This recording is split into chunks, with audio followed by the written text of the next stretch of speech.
Welcome to our High Desert Homestead where we make big plans in our little spaces.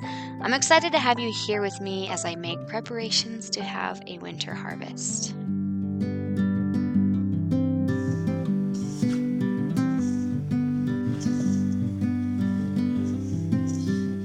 I have put our main garden to bed for the winter this year. In future years, I really hope to keep a few rows going all year round. But for now, I have made a few plans for a winter harvest indoors and outdoors. But first, breakfast and bread making.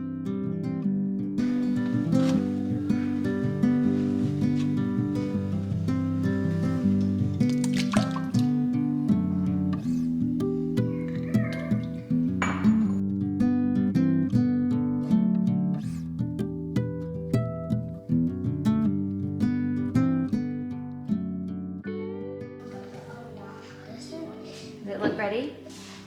Yeah, because there's only the big spots. You ready to start one of the pancakes? This is a pancake recipe that I usually make at least once a week, sometimes twice a week. And it's one that I've just made up because it incorporates all the things that I want in a breakfast for my kids. And as you know, if you've seen me in previous videos, my kids don't really like syrup. So I usually just sweeten them with a few chocolate chips and they just eat it as is. But it incorporates some protein, some wheat, some white flour, oats, and all the other regular things that a pancake incorporates. But usually, when I make something on a regular basis, I don't want to have to make it like every day. So I will make a huge batch and make enough to put in the freezer for my kids to pull out throughout the week. So this is just the pancake making day, and we'll put the rest in the freezer for the rest of the week or at least a few days. And oftentimes I like to pair my baking mornings up. So I knew I was going to be making pancakes, so I got bread ready to go. And as I was rolling out my bread, my kids wanted a little piece of dough. Sometimes I'll just give them a little piece and they will play with it like it's Play Doh. Well, this time they got the inspiration to make their own little mini bread loaves. So while I was getting my bread loaves all rolled out, this is a sourdough bread recipe and it's a sandwich loaf, not an artisan loaf. But while I was getting mine all rolled out, my kids folded up some tinfoil into teeny bread pans, and we baked those at like 280 degrees for like 5 minutes. And it turned out perfect. They each had their own mini loaves. I usually let this sandwich bread recipe sit after it's long fermented and I shape it. It sits out for anywhere from 4 to 6 hours. I just like it to be able to be puffed up over the rim of the bread and then I will bake it. So I used to make the thing that brought me to sourdough probably almost 4 years ago was that beautiful artisan bread. I had a friend who made it and I wanted to know how to make that.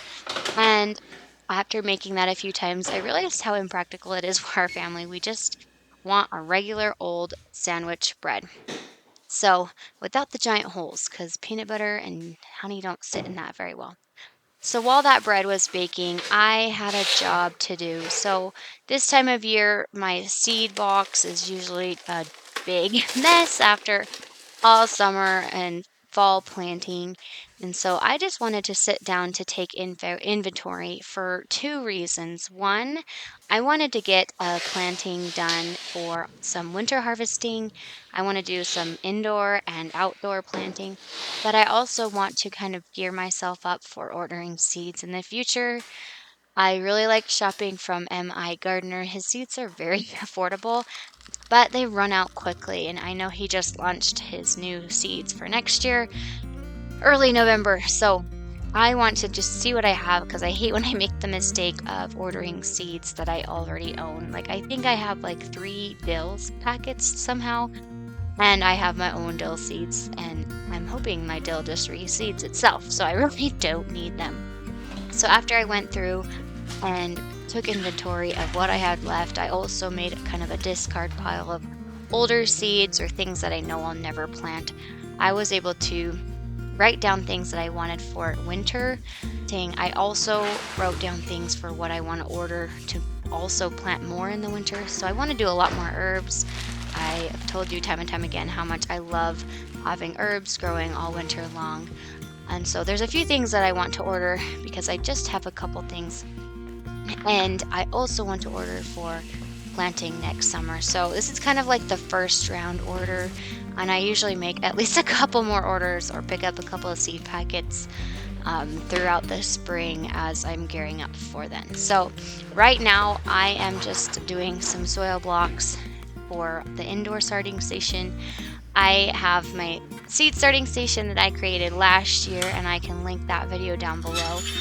I have that just down in our basement and it's ready to go for whenever I want to plant again.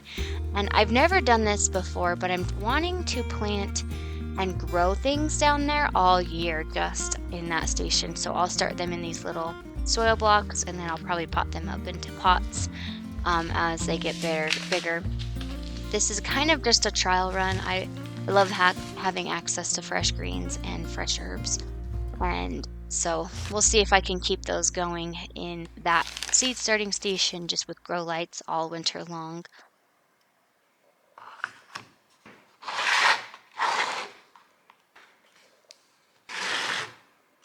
So we'll have 3 different locations for a lot of the herbs and a lot of the greens that I'm growing. We'll have the windowsill herbs, the basement seeds under grow lights with herbs and also some greens. I love having just fresh greens all winter because I really miss having something fresh in the winter. And I am also going to be trying to plant and grow things outdoors this winter. So we'll just see how that goes. I haven't tried that out here and actually ever. And I know I'm lacking some supplies to make that work, but we're just going to do a test run this year and see how we can improve things for next year. So I got these blocks already. I'm going to have them sitting on this counter here because it's really easy to water them. But once they start sprouting, I'll be taking them back downstairs to put them under the grow lights. And now our bread is done. My oven barely fits 4 loaves in the top rack. Well, it's more like the middle rack for these. And they look great. I'm not a perfectionist when it comes to making bread loaves, so if the top isn't perfectly smooth or the cracks are on the side, you guys, it tastes the same. So I've been using this bread recipe for several years. It originally was just like an all white loaf, but I like to have like a half white, half wheat loaf, so that's what this is. And I can never resist cutting off a big, thick chunk of the end piece off of the bread with some butter, melting it right in there every time I make bread, and it's to die for. So, a quick snack of this fresh bread before I head out and get started on our outdoor winter planting.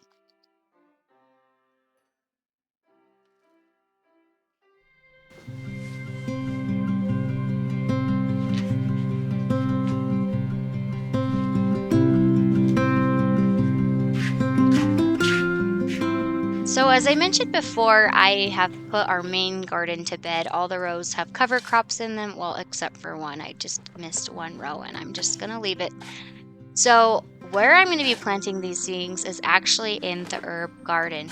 So, what I've noticed is that when we've had pretty heavy frosts, the things growing in our herb garden, which is right next to our house, will sometimes not get any frost at all because it's just kept warm right up against our house. And so I thought it would be easy to try to keep some veggies or some herbs alive just in this little space. And I'll also be putting a row cover over it. In future years, I'll probably do like 2 layers of row cover like I've seen in Elliot Coleman's Winter Harvest book. If you haven't read that, it's really great and very inspiring for growing a winter harvest. So I threw on a pretty thick layer of compost just on one side of the herb garden. I'm just trying this on one side. I'm planting some spinach. I'm planting some kale. Both of those things can really withstand an intense frost. And then I'll also be planting a little bit of carrots. So that's what I've got going on out here.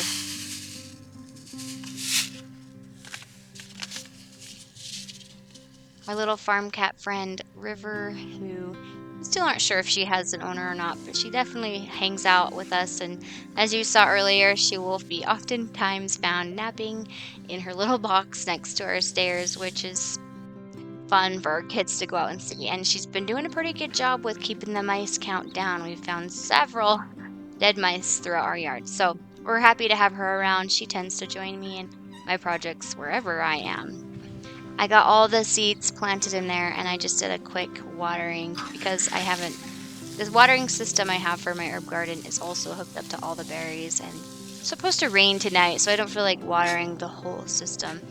I might shut off the connection between the herb garden and the berry system so that I can just have these an easier watering way and they can have the drip system. But the tubes will probably just freeze this winter and I'll have to hand water anyway. So we'll just stick to the hand watering system. I have this actual like giant row cover. It's 50 feet long, which is how long our rows are in our garden. And I really don't want to cut it because I want to keep it 50 feet long for when I need to use it on our entire garden row. So I'm going to do this. I'm just going to put one chunk of it at the other half of the herb garden where we just have the dill and the cilantro that's dead and the seeds are dropping. And I'm just going to let that sit there.